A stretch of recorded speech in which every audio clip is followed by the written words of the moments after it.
যদি কেউ আমাদের দিকে কালো হাত বাড়ায়, মহান আল্লাহর উপর ভরসা করে বলছি, সেই কালো হাত ভেঙে দেওয়া হবে ইনশাআল্লাহ।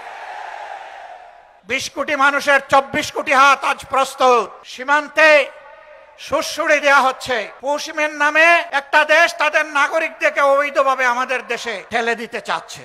আমাদের মুষ্টিমেয় বিজিবি সদস্য সীমান্তে যখন দাঁড়িয়ে গেছে, জনগণ তখন তাদের ডান হাতে পরিণত হয়েছে। এই ডান হাত সারা বাংলাদেশের 20 কোটি মানুষ। অতএব আমরা চাই না আমাদের কোনো প্রতিবেশীর ঘুম এবং শান্তি কেড়ে নিতে, আবার কোনো প্রতিবেশী আমাদের দিকে তাদের কালো হাত বাড়াক, ওইটাও আমরা চাই না। যদি কেউ আমাদের দিকে কালো হাত বাড়ায়, মহান আল্লাহর উপর ভরসা করে বলছি, সেই কালো হাত ভেঙে দেওয়া হবে ইনশাআল্লাহ। মনে হচ্ছে আরেকটি অনিবার্য বিপ্লবের জন্য প্রস্তুতি নিতে হবে। আপনারা কি সেই প্রস্তুতি নিতে রাজি আছেন?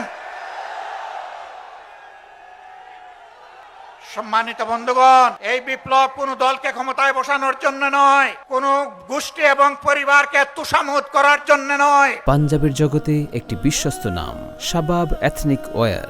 কোন আধিপত্যবাদের কাছে মাথা নত করার জন্য নয়, বরঞ্চ দুনিয়ার বুকে স্বাধীন সার্বভৌম রাষ্ট্র হিসাবে সম্মান, ইজ্জত, শক্তি, সাহস নিয়ে মাথা তুলে দাঁড়ানোর জন্য হবে আগামীর বিপ্লব ইনশাআল্লাহ তাআলা লাজিম।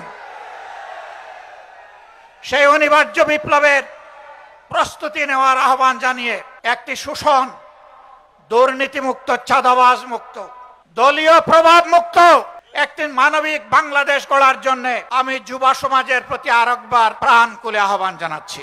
যুবকরা সব প্রস্তুত আছেন? এক মুরব্বীও হাত তুলেছেন।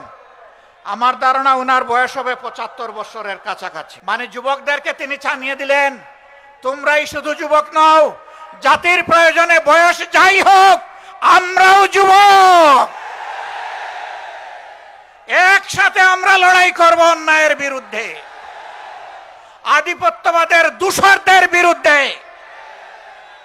দলখানাদের বিরুদ্ধে, চাঁদাবাজদের বিরুদ্ধে, দুর্নীতিবাজদের বিরুদ্ধে, আমার শিশুর সন্তান যে কেড়ে নেয় সেই দর্শকদের বিরুদ্ধে।